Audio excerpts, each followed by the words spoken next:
Cancel. Schweezy. From TV Answer Man. Netflix to subscribers. It's not a price increase, it's a price update. When is a price increase not a price increase? When Netflix says it isn't. The streaming giant is now alerting existing subscribers that the price of their monthly plans will increase by $1 to $2 a month in the next month or so. Netflix announced last month that effective immediately, it was raising the price for its 3 plans for new customers. The company said that it would inform existing customers in the coming weeks that their prices would increase as well. It is now doing that via emails.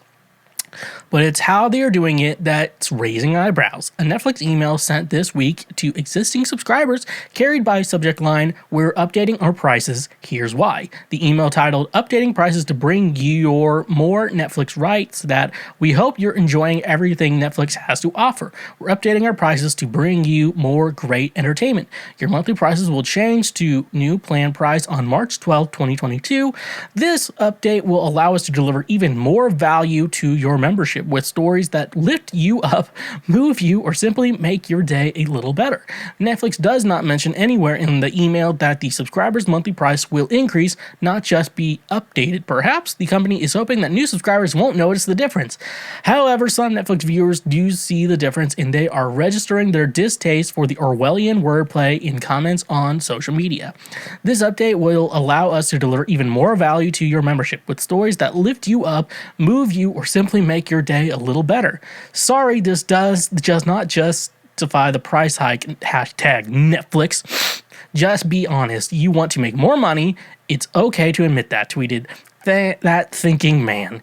At least call it a price increase. Too funny. Crappy. ... But funny also, added Shipley tweets. Straight out of Black Mirror, at David Sternberg wrote in response to the email, while at Ryder45 suggested sarcastically that Netflix was trying to paint the price increase as new and improved prices. So this is very interesting. Netflix's, kind of plan, because the only way, because Netflix, at one point, back in, I would say like 2011, 2010, 2011, that's when I first got on the Netflix train. And I wasn't on Netflix. My parents had Netflix for a minute when it was just DVDs. And so they had that. And so, and they never let me or my brother pick out DVDs. It was just for them. And they didn't even use it correctly. It was very weird. And then I think by the time streaming came around, they didn't have it, but I had like a friend. I was on Friends for a while. Now I'm on my own. I think all my streaming services are my own, FYI, because I'm a fucking adult. I think I share it with my parents still. So I'm not on there. They're on mine. Technically, I'm the one who runs it because they don't know how. Anyways, though, Netflix, the ad thing is eventually everyone's going to get Netflix. And then they keep spending money on original content, and I never know how they're getting that money back. To me, who doesn't know a ton about business, a little bit, but not like a ton, their business model, I feel like at some point it's going to end, to me, in my mind. And I'm thinking at some point Netflix isn't going to be around much longer. Because at one point, back in like 2010, 2011, Netflix, it was just Netflix and Hulu. Eventually, HBO Now was a thing. This was before HBO Max. HBO Now, but that only had HBO shows on it, like nothing else. It was just HBO shows. It was kind of like, if you had HBO and you missed the show, you could download the app on your Apple TV and then watch it from there. So that was kind of how that worked. And then now, more streaming services have now come up in recent. I think 2019 is when they all started coming out. So then there was Disney released it because Disney made their own plan, and it makes sense. I've been telling people it makes sense for some companies to actually start a streaming service. HBO had their content, but once they kind of made a deal with Warner Brothers, like it made sense for HBO to now start their own streaming service because they have a ton of great content, and with Warner on their side, made it super easy. Disney, it made a lot of sense. They have a lot of original content. Why license it to Netflix when they could just do it on their own, save money in-house, and stuff like that. Paramount figured that out too. and stuff like that. Like they figured it out. And it's like, so Netflix is creating original stuff, so they have to put money they already have into it, stuff like that. Disney already has stuff, and Disney is also releasing movies, and Warner Brothers and stuff like that. They're also releasing movies in theaters or airing stuff on cable television too. And then they make money from that as well, from ads and stuff like that.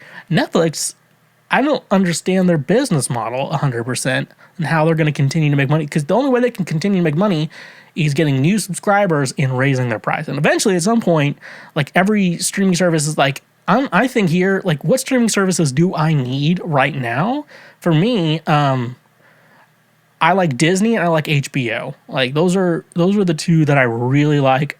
Discovery Plus is I like that too, but I would say I don't need it. No one needs to know my opinions on fucking 90 Day Fiance and fucking shit like that.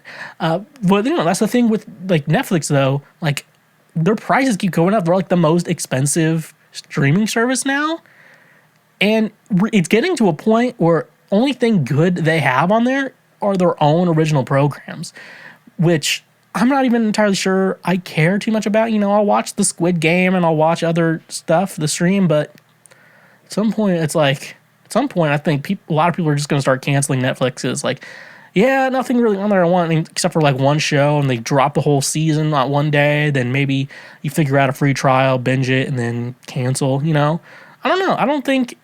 I think we're starting to see the decline of Netflix, and it's sad because I remember back in my day, everything was on Netflix. And it was either on Netflix or it wasn't. And it was great. Like South Park used to be on Netflix. How I Met Your Mother used to be on Netflix.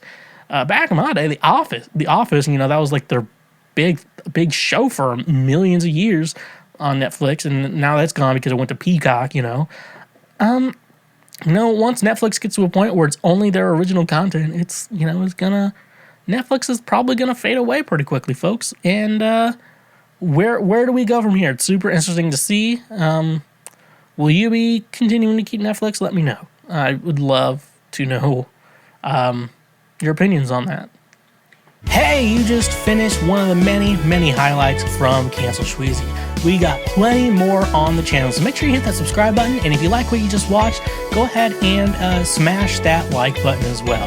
Go subscribe for more so we can teach you how to be a better human in our world. So, stay awesome.